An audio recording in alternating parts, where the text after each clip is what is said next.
ഈ രാഷ്ട്രീയക്കാരെന്ന് പറയുമ്പോൾ ജനങ്ങളെ എങ്ങനെ കബളിപ്പിക്കണം, അവരെ എങ്ങനെ വാഗ്ദാനങ്ങൾ കൊടുത്ത് വഞ്ചിക്കാമെന്ന് കൃത്യമായിട്ട് അറിയാവുന്ന ആളുകളാണത്. അതിൻ്റെ ഏറ്റവും വലിയൊരു ഉദാഹരണമാണ് ഈ കിഴക്കമ്പലം പഞ്ചായത്തിൽ കോൺഗ്രസ് ഇറക്കിയിരിക്കുന്ന പ്രകടന പത്രിക.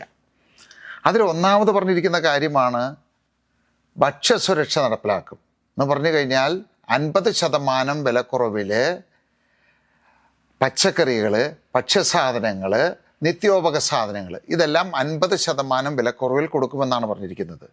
അത് ഇമ്പോസിബിൾ ആയിട്ടുള്ളൊരു കാര്യമാണത്. കാരണം ഒന്ന്, ഈ പഞ്ചായത്ത് രാജ് നിയമം അനുസരിച്ച് ഒരു പഞ്ചായത്തിന്, കേരളത്തിൽ ഇപ്പോൾ 941 പഞ്ചായത്തുകളുണ്ട്, ഒരു പഞ്ചായത്തിന് പോലും ഇനി 50% പോയിട്ട് 1% പോലും സബ്സിഡി നിരക്കിൽ ഇങ്ങനൊരു പദ്ധതി നടപ്പിലാക്കാൻ നിയമം അനുവദിക്കുന്നില്ല. അതൊന്നാമത്തെ കാര്യം. രണ്ട്, ഇവർ പറയുന്നു ഈ പദ്ധതി, ഇപ്പോൾ കോൺഗ്രസ്സുകാരാണത് പറഞ്ഞിരിക്കുന്നത്, കിഴക്കമ്പലത്ത് കോൺഗ്രസ്സുകാർക്ക് സഹകരണ ബാങ്കുണ്ട്, അതിൽ കൂടി നടപ്പിലാക്കുമെന്നല്ല അവർ പറഞ്ഞിരിക്കുന്നത്. അതിന് പകരം അവർ പറഞ്ഞിരിക്കുകയാണ് മലയിടംതുരുത്ത് ഉള്ള CPMകാരുടെ സഹകരണ ബാങ്ക് വഴി നടപ്പിലാക്കുമെന്നുള്ളത്. ഇവിടെയാണ് നമ്മൾ ഇവർ തമ്മിലുള്ള അന്തർധാര മനസ്സിലാക്കേണ്ടത്. കാരണം ജനങ്ങളുടെ മുമ്പിൽ ഇവർ തമ്മിൽ പരസ്പരം കടിച്ചു കീർന്ന് കാണാം. പക്ഷേ ഇവർ രണ്ടുപേരും കൂടിയിട്ട് ഇപ്പോൾ കിഴക്കമ്പലത്തിനെ സംബന്ധിച്ച് കഴിഞ്ഞ 10 വർഷം കൊണ്ട് 2020 ഭരിച്ച് ഏതാണ്ട് 32 കോടി രൂപ നീക്കിയിരിപ്പുണ്ടത്. ഈ പണം അടിച്ചു മാറ്റാൻ വേണ്ടിയിട്ടുണ്ടാക്കിയിരിക്കുന്ന ഒരു പദ്ധതിയാണത്. ഇനിയിപ്പോൾ ഇതൊക്കെ മാറ്റി വയ്ക്കുക. ഇതിനകത്ത് നമ്മൾ ഇതൊന്ന് നടപ്പിലാക്കണമെങ്കിൽ ഇതിൻ്റെ പണം എവിടെയാണെന്ന് ചോദിക്കുമ്പോൾ കോൺഗ്രസ് നേതാവ് പറയുന്നൊരു കാര്യമുണ്ട്. 32 കോടി രൂപയല്ലേ കിടക്കുന്നത്, ബാങ്കിൽ കിടക്കുന്നത്, അതിൽ നിന്നൊരു 2 കോടി എടുത്ത് ചിലവാക്കിയാൽ പോരേ എന്ന്. അപ്പോൾ എത്രമാത്രം അതിനെപ്പറ്റി പഠിക്കാതെ മനസ്സിലാക്കാതെ, കാരണം അത് നടപ്പിലാക്കാൻ പോകുന്നില്ല എന്ന് അവർക്ക് വ്യക്തമായിട്ട് അറിയാം.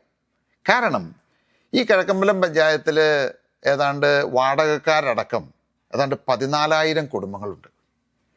14,000 കുടുംബം, ഒരു കുടുംബത്തിന് ശരാശരി നമ്മൾ ഭക്ഷ്യസാധനങ്ങളും നിത്യോപക സാധനങ്ങളും പച്ചക്കറികളും എല്ലാം കൂടി ഒരു 5,000 രൂപ ഏറ്റവും കുറഞ്ഞത് ഒരു മാസത്തേക്ക് വേണ്ടി വരും. അപ്പം അങ്ങനെ കണക്ക് കൂട്ടുമ്പോൾ 7 കോടി രൂപയുടെ സാധനം ഒരു മാസം വിറ്റാലാണ് സാധിക്കൂ ഈ പദ്ധതി നടപ്പിലാക്കുക. അപ്പം അതിൻ്റെ 50% സബ്സിഡി എന്ന് പറയുമ്പോൾ 3.5 കോടി രൂപ വേണം ഒരു മാസം സബ്സിഡി ആയിട്ട് 3.5 കോടി രൂപ കണ്ടെത്തേണ്ടതായിട്ടുണ്ട്. അങ്ങനെ നോക്കുമ്പോൾ ഒരു വർഷം 42 കോടി രൂപ. 5 വർഷം ഇവർ ഈ പദ്ധതി നടപ്പിലാക്കണമെങ്കിൽ 210 കോടി രൂപ ഉണ്ടാവണം. സബ്സിഡി മാത്രമാണ് ഞാനീ പറയുന്നത്. അപ്പോൾ അത്രയും തുക എവിടെ നിന്നാണ് ഇവർ കണ്ടെത്താൻ പോകുന്നത്? ഒന്ന്, പഞ്ചായത്തിന് അങ്ങനെ നടത്താനൊരു നിയമമില്ല. 2020 ഭക്ഷ്യസുരക്ഷ നടപ്പിലാക്കിയിരിക്കുന്നത് 2020യുടെ പദ്ധതിയാണത്. അതിന് പണം ഞങ്ങൾ കണ്ടെത്തുകയാണത്. അതുകൊണ്ടാണ് അങ്ങനെയുള്ള പദ്ധതികൾ ഞങ്ങൾക്ക് നടപ്പിലാക്കാൻ പറ്റുന്നത്. അതുപോലെ തന്നെ മെഡിക്കൽ സ്റ്റോർ, ആരോഗ്യ സുരക്ഷ, അവിടെ സബ്സിഡി കൊടുക്കുന്നുണ്ട്. അത് 2020യുടെ പദ്ധതിയാണത്, അത് പഞ്ചായത്തിൻ്റെ പദ്ധതിയല്ല. ഇന്ന് കേരളത്തിൽ ഏതാണ്ട് 941 പഞ്ചായത്തുകളുണ്ട്. അങ്ങനെ പദ്ധതി നടപ്പിലാക്കാമായിരുന്നെങ്കിൽ എന്തുകൊണ്ട് ഒരു പഞ്ചായത്തിൽ പോലും ഇതുവരെ നടപ്പിലാക്കിയിട്ടില്ല? ഇനി അത് പോകട്ടെ, കേരളത്തിൽ ഇപ്പോൾ ഏതാണ്ട് 350ഓളം പഞ്ചായത്തുകൾ ഭരിക്കുന്നത് കോൺഗ്രസ്സാണ്. എന്തുകൊണ്ടാണ് ഇവർ ഇതുവരെ ഇങ്ങനൊരു പദ്ധതി നടപ്പാക്കാതിരുന്നത്? എന്തുകൊണ്ടാണ് ഈ പറയുന്ന 941 പഞ്ചായത്തുകളിലോ കോർപ്പറേഷനുകളിലോ അല്ലെങ്കിൽ മുനിസിപ്പാലിറ്റികളിലോ ഇങ്ങനെ ഒരു പ്രകടന പത്രിക അവർ കൊണ്ടുവരായിരുന്നത്? അപ്പോൾ കിഴക്കമ്പലത്തെ ജനങ്ങളെ പറ്റിക്കാൻ വേണ്ടിയിട്ട്, വഞ്ചിക്കാൻ വേണ്ടിയിട്ട് മാത്രം ഇവിടുത്തെ കോൺഗ്രസ്സുകാരുണ്ടാക്കി ഇരിക്കുന്ന ഒരു പദ്ധതിയാണ് ഈ ഭക്ഷ്യസുരക്ഷാ മാർക്കറ്റ്. അല്ല, ഇവർ പറഞ്ഞിരിക്കുന്നത്, പ്രകടന പത്രികയിൽ പറഞ്ഞിരിക്കുന്ന ഒരു പ്രധാന വേറൊരു കാര്യമാണ് കിഴക്കമ്പലത്ത് എരുമേലിയിൽ നിന്ന് ഞാറളൂരിൽ നിന്ന് പൊയ്യക്കുന്നം, അവിടെ നിന്ന് താമരശാപ്പുറം വഴി ഒരു റിംഗ് റോഡ് ഉണ്ടാക്കുമെന്ന്. അങ്ങനെ ഒരു റിംഗ് റോഡ് ഉണ്ടാക്കുക എന്ന് പറഞ്ഞു കഴിഞ്ഞാൽ നമുക്കറിയാം, ഒന്ന്, ഇന്ന് കിഴക്കമ്പലത്തിൻ്റെ സ്ഥല വില എങ്ങനെയാണെന്നുള്ളത്. പ്രത്യേകിച്ച് ഈ പറയുന്ന ടൗൺ സംബന്ധിച്ച് ഒരു റിംഗ് റോഡ് ഉണ്ടാകണമെങ്കിൽ ഏറ്റവും ചുരുങ്ങിയത് 70 ഏക്കർ സ്ഥലമെങ്കിലും ഏറ്റെടുക്കേണ്ടതായിട്ട് വരും. ഈ 70 ഏക്കർ സ്ഥലം ഏറ്റെടുക്കുക എന്ന് പറയുമ്പോൾ സിറ്റിയിൽ അസാധ്യമായിട്ടുള്ളൊരു കാര്യമാണിത്. കാരണം ആരും സ്ഥലം വെറുതെ വിട്ടുകൊടുക്കാൻ പോകുന്നില്ല. ഇനി സ്ഥലം വിട്ടുകൊടുക്കണമെങ്കിൽ ഏറ്റെടുക്കണം. പഞ്ചായത്തിന് സ്ഥലം ഏറ്റെടുക്കാൻ ഒരു നിയമം അനുശാസിക്കുന്നില്ല. ഇനി അത് ഗവൺമെൻറ്റിനെ കൊണ്ട് ഏറ്റെടുക്കുകയാണെന്നുണ്ടെങ്കിൽ പൊന്നും വില അവിടെ കൊടുക്കേണ്ടി വരും. അപ്പോൾ ഈ കിഴക്കമ്പലം സിറ്റിയിൽ കൂടി ഒരു റിംഗ് റോഡ് ഉണ്ടാക്കുക എന്ന് പറയുമ്പോൾ ഇവിടെ ഇപ്പോൾ ശരാശരി നമുക്ക് ഒരു 10 ലക്ഷം രൂപ സെൻറ്റിൻ്റെ വില. അപ്പോൾ പൊന്നും വില എന്ന് പറഞ്ഞു കഴിഞ്ഞാൽ 15 ലക്ഷമോ 20 ലക്ഷമോ കൊടുക്കേണ്ടി വരും. ഇനിയിപ്പോൾ നമ്മൾ അത് വേണ്ട, പൊന്നും വിലയ്ക്കല്ല, അല്ലാതെ തന്നെ 10 ലക്ഷം കണക്ക് കൂട്ടി കഴിഞ്ഞാൽ 70 ഏക്കർ സ്ഥലം ഈ റിംഗ് റോഡിന് വേണ്ടിയിട്ട് ഏറ്റെടുക്കുക എന്ന് പറയുമ്പോൾ 700 കോടി രൂപ വേണം അതിന്.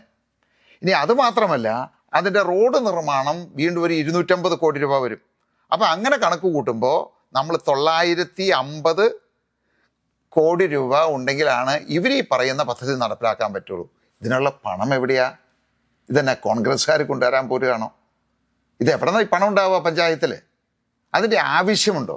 ഇനി വേറൊരു കാര്യം ആലോചിക്കുക. ഇപ്പോൾ ഈ കിഴക്കമ്പലത്ത് ഇത്രയും വലിയൊരു റിംഗ് റോഡ് ഉണ്ടാക്കുമെന്ന് പറയുന്നു. ഇന്ന് എറണാകുളം സിറ്റിയിൽ ഇത് സാധിച്ചിട്ടില്ല, നമ്മുടെ സമീപത്തുള്ള ആലുവയിൽ സാധിച്ചിട്ടില്ല, പെരുമ്പാവൂർ സാധിച്ചിട്ടില്ല, കാക്കനാട് സാധിച്ചിട്ടില്ല, ഇനി തിരുവനന്തപുരത്തില്ല, ഒരു സിറ്റിയിലും കേരളത്തിലില്ല. ഇനി ഇതും പോട്ടെ, മുംബൈ, അവിടെ ഒരു റിംഗ് റോഡ് ഉണ്ടാക്കാൻ ഇതുവരെ സാധിച്ചിട്ടില്ല, ഡൽഹിയിൽ സാധിച്ചിട്ടില്ല. അപ്പോൾ അങ്ങനെ ഒരു കാര്യമാണ് ഇവർ ഈ കിഴക്കമ്പലത്ത് ഈ സ്ഥലം ഇത്രയും കാശ് മുടക്കി ഉണ്ടാക്കുമെന്ന് പറയുന്നത്. ഒരിക്കലും നടക്കില്ലാത്ത ഒരു സ്വപ്നം. ഇത് ജനങ്ങളെ വഞ്ചിക്കാൻ വേണ്ടി മാത്രം ഉണ്ടാക്കിയിരിക്കുന്ന ഒരു പ്രകടന പത്രികയാണ്. ഇതിൽ പറഞ്ഞിരിക്കുന്ന ഒരു കാര്യങ്ങളും, ഇപ്പോൾ ഇതിൽ നമ്മൾ നോക്കിക്കഴിഞ്ഞാൽ പല കാര്യങ്ങളും 2020 ഇപ്പം നടപ്പിലാക്കിയതും നടപ്പിലാക്കിക്കൊണ്ടിരിക്കുന്ന പദ്ധതികളാണത്. ഇപ്പോൾ അതിൻ്റെ ഉദാഹരണമാണ് ഷോപ്പിംഗ് കോംപ്ലക്സ്. ഷോപ്പിംഗ് കോംപ്ലക്സ് ആധുനിക രീതിയിലൊരു ഷോപ്പിംഗ് കോംപ്ലക്സ് ഉണ്ടാക്കുമെന്ന് അവർ പറഞ്ഞിരിക്കുന്നത്. ഷോപ്പിംഗ് കോംപ്ലക്സ് ഇന്ന് ഈ എറണാകുളം ജില്ലയിൽ, അതായത് ഒരു പഞ്ചായത്തിനെ സംബന്ധിച്ച് ഏറ്റവും ആധുനികമായിട്ടുള്ള, ഒരു പഞ്ചായത്തിലും, കേരളത്തിലെ ഒരു പഞ്ചായത്തിലും ഇല്ലാത്ത സൗകര്യങ്ങളോട് കൂടിയിട്ടുള്ള എയർ കണ്ടീഷൻഡ് ആധുനിക ഒരു ഷോപ്പിംഗ് കോംപ്ലക്സ്, അതിൻ്റെ എല്ലാ പ്ലാനും ഡിസൈനും എല്ലാം അംഗീകരിച്ച് ടെൻഡർ നടപടികളായിട്ട് നീങ്ങിക്കൊണ്ടിരിക്കുകയാണത്. 20 കോടി രൂപ അതിന് അനുവദിച്ചിട്ടുമുണ്ടത്. അപ്പോൾ ആ പദ്ധതിയാണ് ഇവർ പറയുന്നത് നീ ഒരു ആധുനികം ഉണ്ടാക്കുമെന്ന്. അതെങ്ങനെയാണ് സംഭവിക്കുക? ഇത് 2020 ഓൾറെഡി അതിൻ്റെ ടെൻഡർ നടപടി തുടങ്ങിയ ഒരു പദ്ധതി നടപ്പിലാക്കുമെന്ന് അവർ വീണ്ടും പറഞ്ഞിരിക്കുകയാണത്. അതാണ് അവിടെ സംഭവിച്ചിരിക്കുന്നത്. ഇനി അതുകൂടാതെ ഇവർ പറഞ്ഞിരിക്കുന്ന വേറൊരു പ്രധാനപ്പെട്ട ഒരു കാര്യം എന്ന് പറയുന്നത്, കിഴക്കമ്പലത്ത് ഒരു ഫുട്ബോൾ സ്റ്റേഡിയം ഉണ്ടാക്കും, ഒരു ക്രിക്കറ്റ് സ്റ്റേഡിയം ഉണ്ടാക്കും, വോളിബോൾ സ്റ്റേഡിയം ഉണ്ടാക്കും, ബാഡ്മിൻ്റൺ സ്റ്റേഡിയം ഉണ്ടാക്കും, ഇതിനെല്ലാം പുറമെ ഒരു ഇൻഡോർ സ്റ്റേഡിയം ഉണ്ടാക്കുന്നു. അങ്ങനെ ഈ പറയുന്ന സ്റ്റേഡിയവും അതിൻ്റെ പാർക്കിങ്ങും എല്ലാം കൂടി കൂട്ടിക്കഴിഞ്ഞാൽ ഏറ്റവും ചുരുങ്ങിയത് 40 ഏക്കർ സ്ഥലമെങ്കിലും വേണം. ഈ സ്ഥലം നമുക്ക് സിറ്റിയിൽ വേണ്ട, കുറച്ച് ഉള്ളിലേക്ക് പോയിക്കോട്ടെ. ഉള്ളിൽ പോയി കഴിഞ്ഞാൽ നമുക്കൊരു 5 ലക്ഷം രൂപ മുതൽ 7 ലക്ഷം രൂപ വരും. അത് അവിടുത്തെ സ്ഥലവിലയാണത്. ഇന്നിപ്പോൾ കിഴക്കമ്പലത്ത് എനിക്ക് തോന്നുന്നത് ഈ വിലയെ കുറച്ച് ഒരു സ്ഥലവും കിട്ടില്ല.